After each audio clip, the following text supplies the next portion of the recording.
Alright, welcome to the video. This is my first old school RuneScape video on this channel. So in this video, I'm going to seek to do two different things. The first is give a basic mid-level guide on how to do Moons of Peril. And the second thing is to show you what kind of loot you can expect from a reasonable amount of runs. So an issue I've kind of run into when trying to find RuneScape content is that a lot of the videos are kind of geared towards high-end players that are, at peak efficiency, and they show you how much gold you can make in that scenario. What I'm trying to show you here is just a regular account with a normal loadout and kind of what you can expect and how to go about doing these bosses for the first time. So first, I'll just give you a rundown on the account I'm using. So I'm combat level 103, as you can see here. These are my stats. They're boosted right now because I'm using the item that's available in here, which I'll show you in a minute. But 80 defense, 80 strength, 84 attack, 84 hit points. As far as RuneLite plugins, there's one specifically that I would recommend specifically for this, and that is Entity Hider. It gets a little confusing when you're inside some of these boss fights and there's multiple people in here. So you're not actually fighting the boss with the other people that are in the boss room with you. Everyone's having a solo experience, but you can see them. Sometimes it can get a little confusing. So the basics of this is you're going to fight 3 different bosses: Blue Moon, Blood Moon, Eclipse Moon. They all do different things. They have different mechanics. They're all pretty basic and easy after you try them once or twice. I'm going to show you how to do all of these here. As far as what items you need to bring, you can theoretically bring any loadout. What's important is that you have a stab, a slash, and a crush weapon. So I'm using an Abyssal Whip, I'm using a Fang, and I'm using a Cudgel. Those are the 3 different weapons I'll be using, and I'll show you which bosses to use those against. This is my loadout here: Bando's Chestplate, Bando's Tassets, kind of basics everywhere else, Amulet of Glory, Berserker Ring, Barrow's Gloves, Weapon that switches, Defender, Fire Cape. If you don't have Bandos, I would recommend going with Darok's armor, because specifically Blood Moon is going to really be a defense check more than anything. The first couple times I went in to do this, I tried the Fighter's Torso with dragon legs and a helm of meat, whatever, dude, the helm, which I still have the helmet on, but basically you were taking too much damage and it heals itself as it damages you, which you'll see here in a minute. So if you can't afford Barrows if you can't afford Bandos at this point, use Barrows. It'll make your life a whole lot easier. Other than that, you don't have to bring any items. Everything's self-sustaining within this. It's like a mini game, basically. I'm going to show you how to do that here in a second. My kind of preferred way to go about it, but there are other options. And yeah, so here we go. So to even do this boss, you have to complete a quest.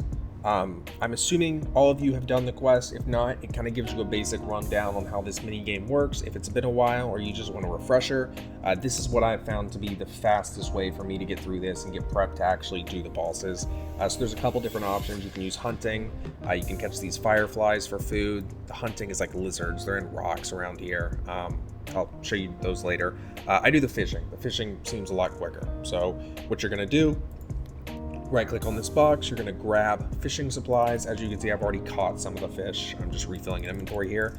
Once you grab the fishing supplies, you are going to go right here, fish, fill the inventory. You can just cook the fish you get right here. Go ahead and do that. And then with these 2 extra spots, actually I needed a few more than that, you're going to grab herblore supplies. I would usually do this first, actually. Go to this bush right here that's by the fishing spot. Grab these things here, crush them, put them in here. Gotta have to do this a couple times. Okay, so what those Moonlight Potions are going to do is they're going to act as basically an all-purpose kind of booster. They'll boost your attack, defense, strength, and boost your prayer. It is helpful to have Piety unlocked to do this. If you don't, it's not a big deal. I did probably my first 20 runs of this boss without Piety. It just makes it a little bit easier. Okay. So this is the first boss. This is Eclipse Moon. For each of my first time through the boss, I'm going to kind of show you the mechanics. I'm far from an expert in this, so I'll probably mess some stuff up, but as you'll see, it's pretty forgiving. After we get through the first of each boss, what I'm going to do is just kind of fast forward through me doing some runs, and at every 10 kills, I'm going to stop the video, show you how much time I'm at, and show you the loot so far, up to 50 kills. So you'll jump in here. This is one of his special attacks. Looks like I got unlucky and joined in the middle of it. You're gonna just, oh, I screwed that up. You're gonna walk behind this ball. Normally you're not gonna jump in the middle of him doing this. That complicates things. After they're done using their abilities, you're gonna stand in these little sun areas. going to change every 2 attacks from him. So you go ahead and move to the next one.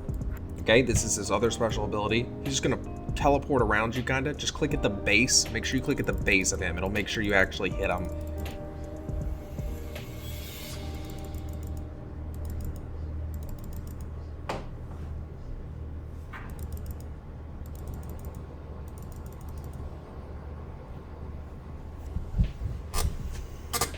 And there's boss 1. So now it's going to teleport you out to this little area.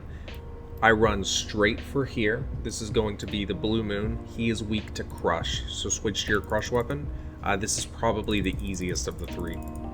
Same thing as far as he attacks twice. This is for all 3 of them. You move to the next circle. It moves clockwise, I guess. First of his abilities, he's going to throw you in the middle.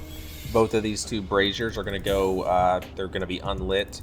Honestly, I kind of just run through these things. You're not supposed to, but it's a little faster than having to actually try and navigate your way through. And once again, this boss is pretty much the easiest. You don't really have to worry about taking, you know, damage here.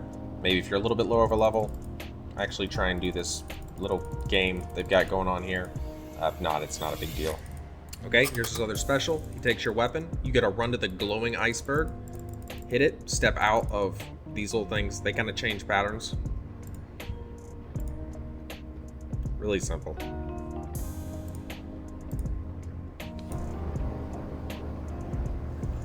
There's the second one.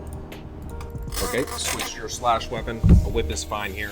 This is the only boss that actually has somewhat difficult mechanics the first couple times. It's a pattern game. He's also the reason you're going to wear dare rocks in here if you can afford it. Going right on after this guy. Okay, this is the annoying one. So you're going to hit this jaguar that's highlighted. This is a pattern game. You have to wait, or I guess a rhythm game. You have to wait until this thing's about to go. Step back, or it will damage you and it will steal more of your health. Step back, hit it again. Step back, hit it again. Step back, hit it again. Step back. So you'll see as he damages me, he's going to heal himself whenever he hits me. This is why you need relatively high defense or really high strength boosting armor. This is his other ability. You just got to stay out of the spots on the floor.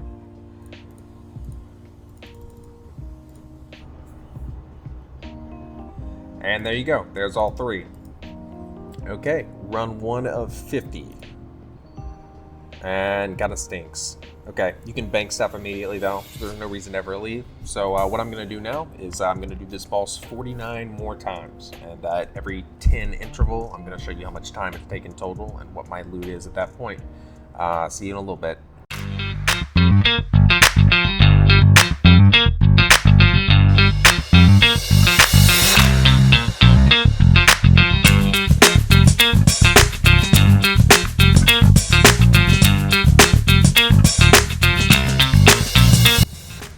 Alright, we're at 10 KC.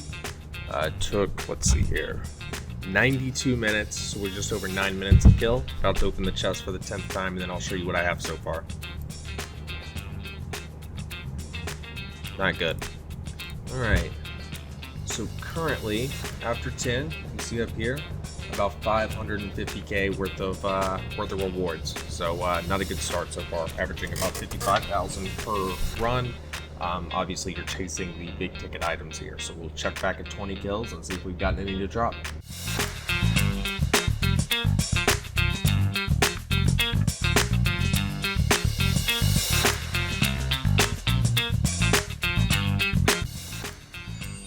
Finally, let's fucking go. Chest 19, 6 million, 2 items in chest 19, first 2 items of the run. There we go. Worth our time now. Let's go. Okay, so I just finished run 20. So after 20 runs, we are at 173 minutes. So we're at 2 hours and 53 minutes. We're averaging about 8.5 minutes a run. It actually improved from the first 10, where we were just over 9 minutes a run. And here's the loot so far. So 7.85 mil. You saw run 19 accounts for about 6 of that, so that's, you know, actually close to 7 of that. And yeah, I'll see you at 30.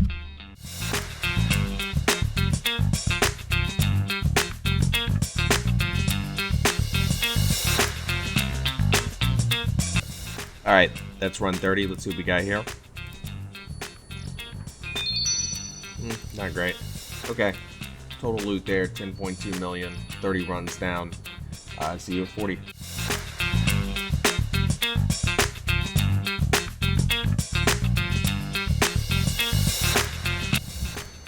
All right, here's chest 40. Let's see where we're sitting. Boom. Okay, nice. 19.7 mil, so almost 20 mil at 40. Should hop over 20 on our way to 50. I'll check back in for the last check-in at 50.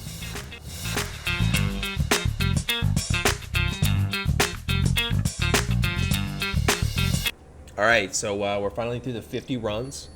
The 50 runs took a total of 7 hours and 24 minutes.